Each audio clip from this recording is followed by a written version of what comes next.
Konnichiwa, ladies and gentlemen, and welcome to your Friday videos. Yes, I've been having a think on this.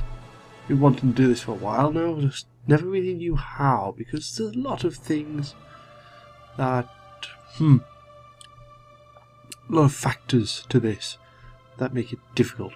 Yes, we are playing Guild Wars 2. Yeah. So we're going to be playing a thief from level 1 to level 80. The leveling videos will be up probably every 2 weeks.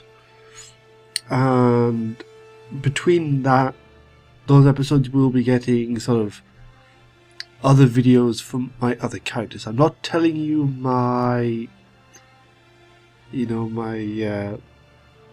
screen name in terms of so you can add me. I'm keeping that sort of strictly off, so whenever you see a video of the Guild Wars that I do, you will see in-game footage straight away, not the character select menu. But I sort of already have an idea of what my character is, who she is. It's a female character. I always play a female character, I don't know why. Primarily the voice actress is brilliant. So yeah, I've sort of got a design already in place.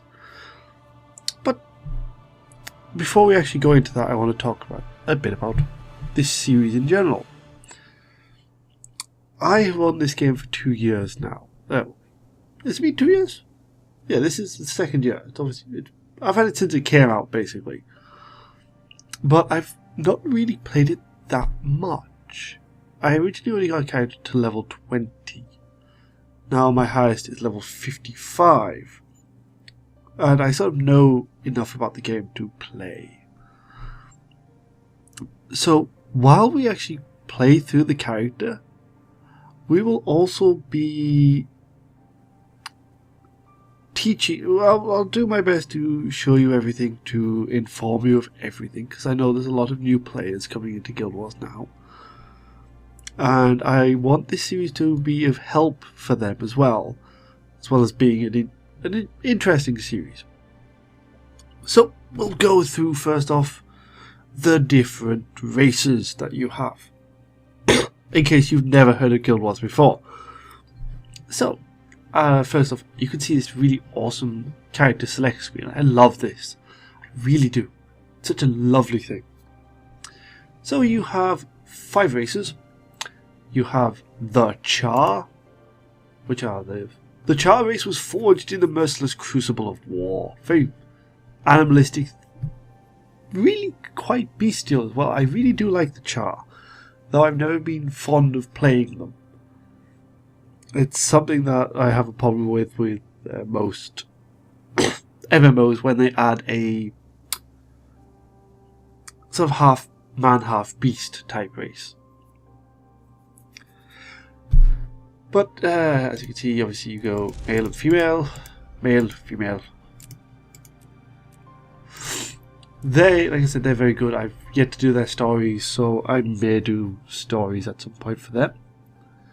Then we have the humans, very basic, general people. Very cool, and I love how this actually moves. It has that 3D appearance. Then we have the Norn. Think Norns? What am I on about? Yeah, think Norns.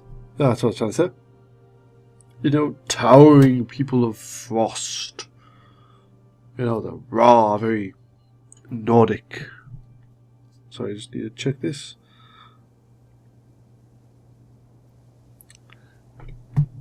They're very cool. I love the female voice actress for the Norn. To be fair, I like all the voice actresses because they're all so cool. Then you have the Azura. The Azura... Actually, I haven't really spoken much about the Norn. We'll go back to the Azura in a second. The Norn are very... They're like a warrior. They're warriors through and through. No matter what class you pick, there's always that feeling of a warrior people. You know, and they sort of came in towards the end of Guild Wars 1 through the Eye of the North expansion. They were sort of like brought in slightly, and they focus around primarily, they've got this whole deal with Ice Dragon, the Jormag, one of the big bosses of the game, who took away their homeland. Again, it's another reason why I love them. They are really cool. I've always been weak to the sort of Nordic ideal. It's always been something I really do enjoy.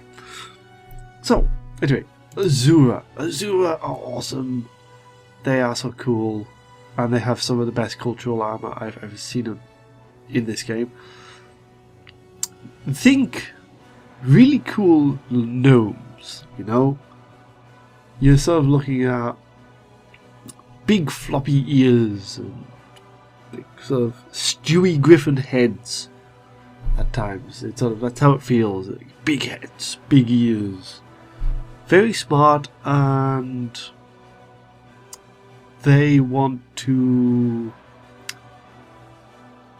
rule through, as it says,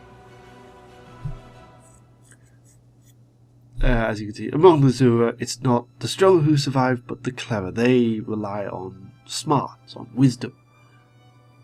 While the Norn, like I said, have this sort of ideal of, strength, unity strength, that sort of thing.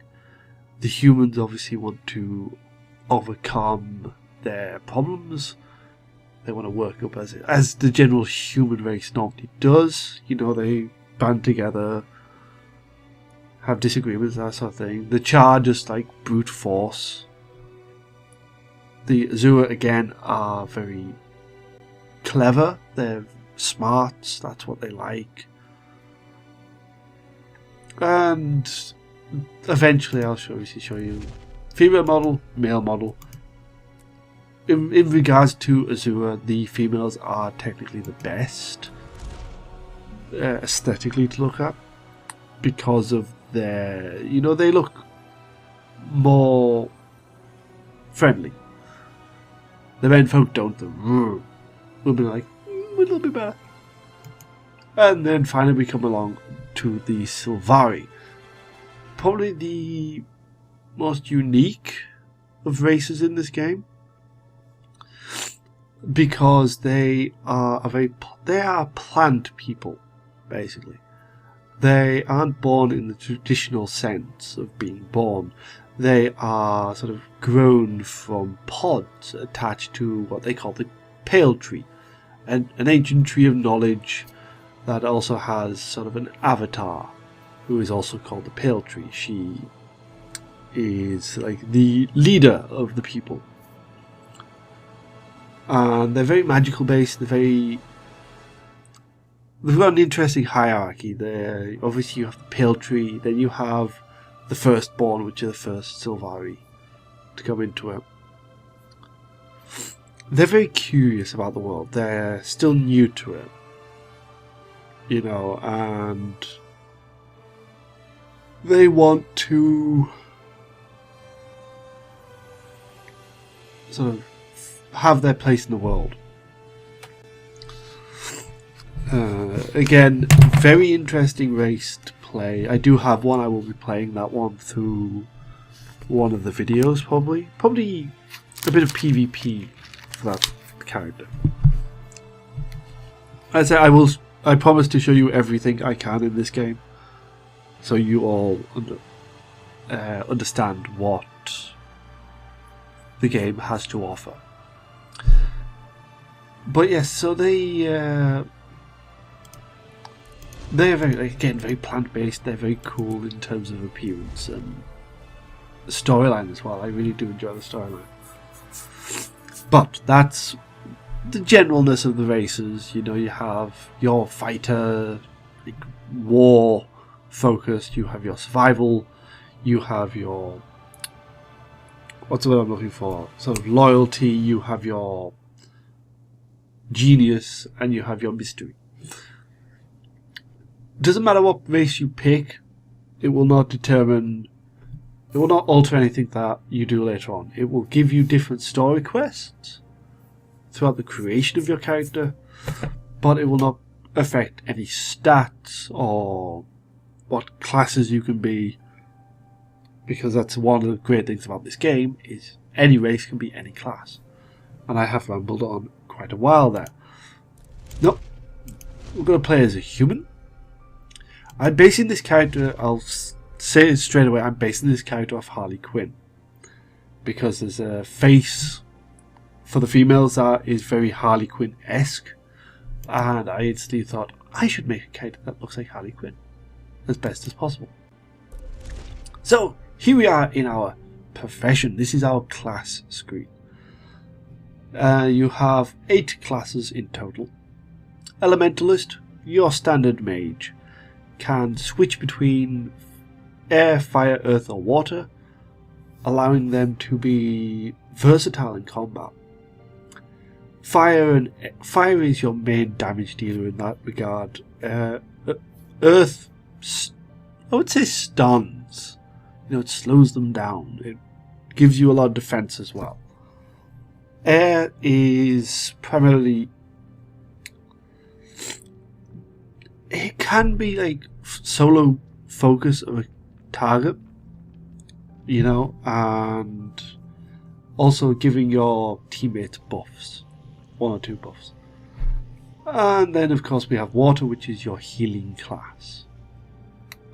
And I absolutely love the armor style because it looks really nice in general, the aesthetic of it. Then you have your warrior, very basic. Don't really need to say much about them. They can use practically all the weapons in the game, bar staffs and wands. And focus. No, can they use focus? Possibly, I can never remember. But while they can use a lot of weapons, they also can buff your allies and enemies, and debuff your enemies. You'll notice that with a lot of the classes, they have group skills and versatility in terms of their solo skills. Guardians are very paladin-esque. They're sort of paladin/knight. They focus on defensive abilities, and their overall skills focus on buffing and keeping your teammates alive, basically. Engineer is probably one of my most interesting classes, but one of my most disappointed classes.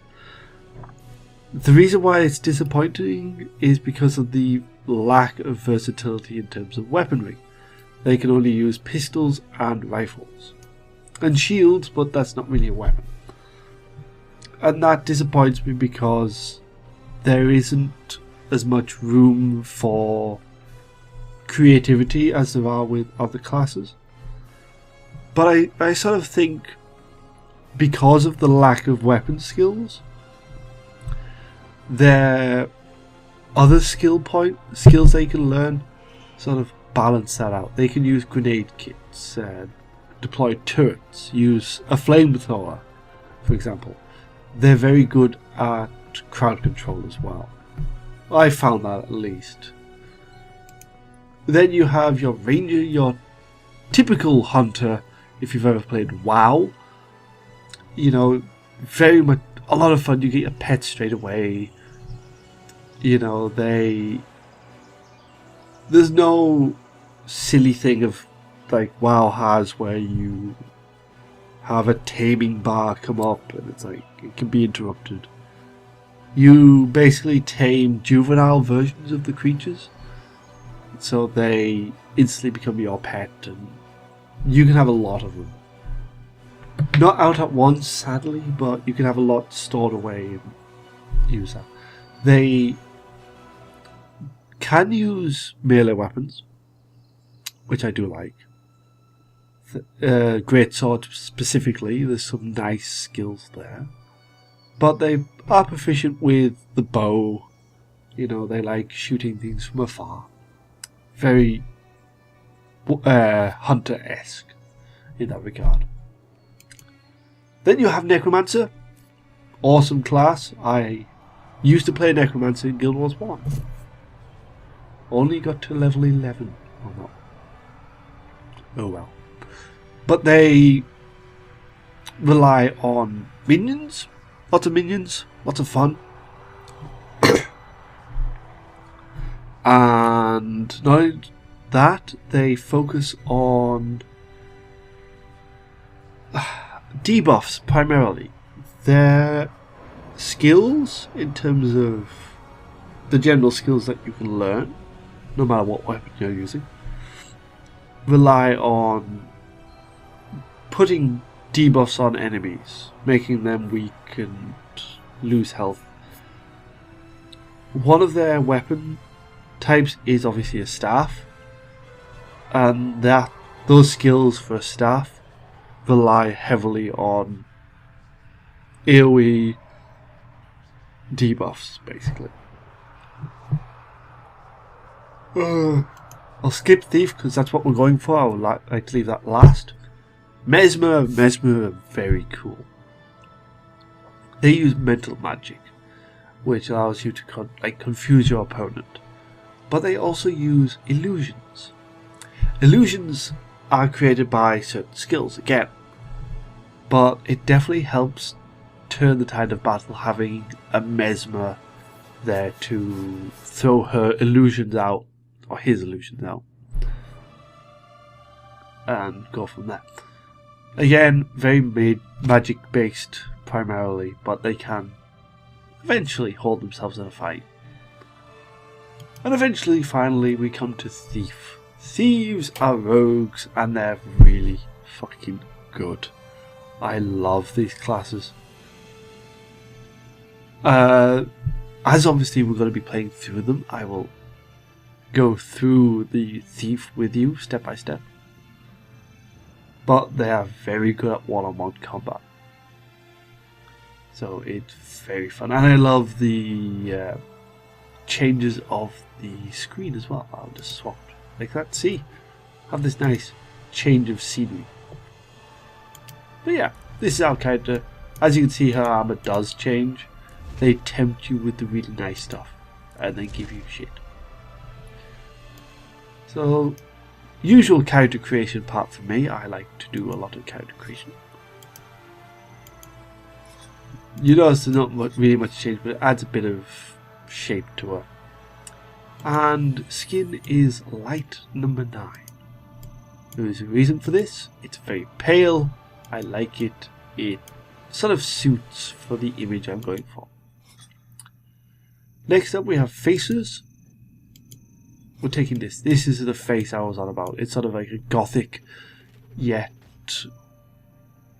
Harley Quinn style. I do like it. Hair color, we're going to go for light pink, as nothing really matches Harley Quinn that I can find. And it's sort of like would work for Harley Quinn, I think. Hairstyle, we're going to go for this. Pigtails. It's Harley Quinn. Obviously it does get covered up if you're wearing a helmet.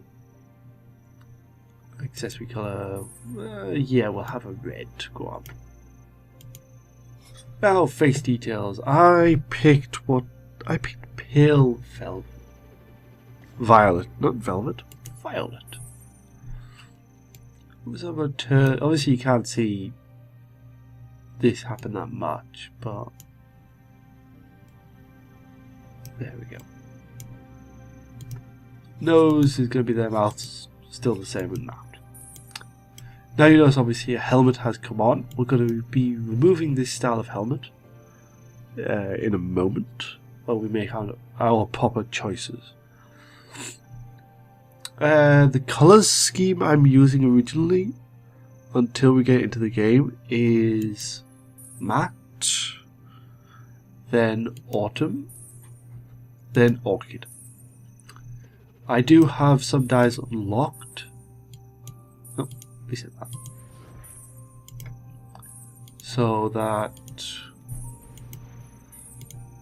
when we actually do get into the game, I might be able to give a better die appearance. And actually, let's have a look at the stone. I'm not quite sure on how well that looks.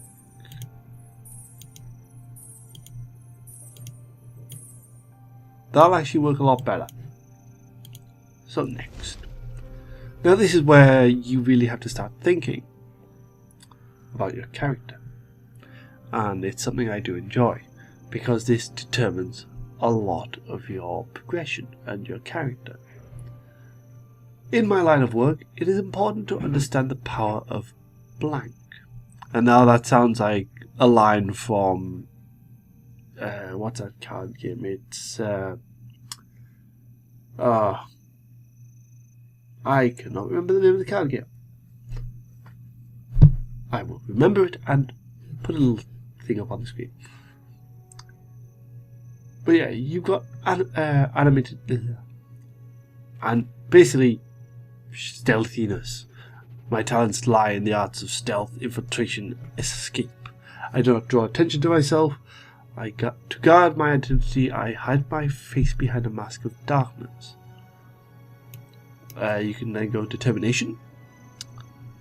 Use power of determination. I mean business. I am the bruiser, the muscle, the bear you don't want to poke. My headband keeps my vision clear no matter how physical I get. Or you can go for subterfuge, which gives you a nice hood.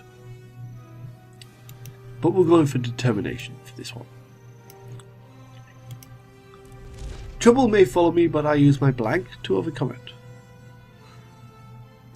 This used to have a effect on the game. You used to get a bit of leveling up on it, but now it's not really there. I thought, as it's Harley Quinn, more or less, you've got that charm to it, you know. And I was raised by common folk. This affects your starting story. One of my biggest regrets is, again, it's Harley Quinn. It has to be the circus. You know, she never met Mr. J. She can't be his sidekick and stuff like that. And everyone said I was blessed by blank when I was young. I've sort of gone through this. These are the human gods. The one suited primarily for this character is Lysa, because she is the dual-faced goddess of beauty, water, and illusion. She is the patron of the most attractive and graceful among us. We shall go for that. I'm going to call this video at the end of the intro for this character, so you sort of know what to expect. And we'll go return with the full video of our starting zone. So let's put our name in there. It's Harley, the Night Singer. I've sort of been juggling the names around, and I sort of like that one. So I will see you in the starting zone for Harley's story.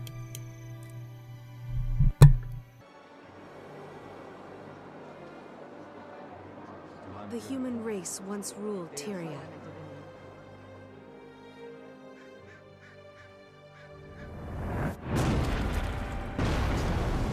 Now, we struggle to hold our ground. We've been defeated, driven back, and broken. But we will not surrender. So many nations have fallen. Only Qaeda still stands.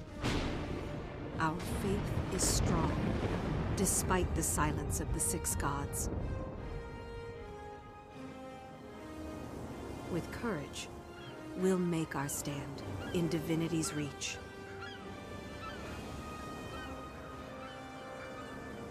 The city is my home. I was born to common folk, just one among many. My friends and I don't seek attention or glory. It's hard enough making ends meet. But I believe we can still shape a brighter world out of the ashes of the past. Today, I stepped outside of Divinity's reach to see the world.